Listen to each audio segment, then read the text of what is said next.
Let's solve this order of operation problem using PEMDAS.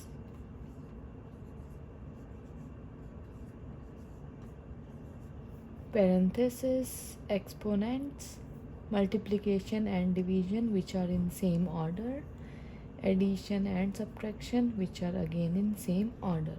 Let's begin. So we're gonna solve from left to right.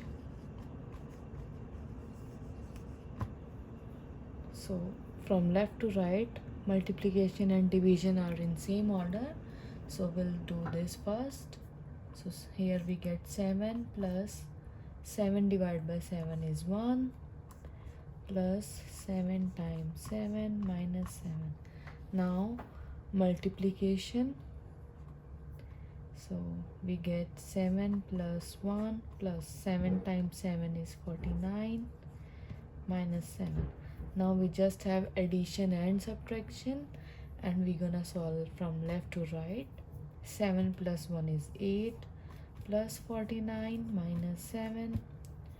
So we get here 57 minus 7, which is 50.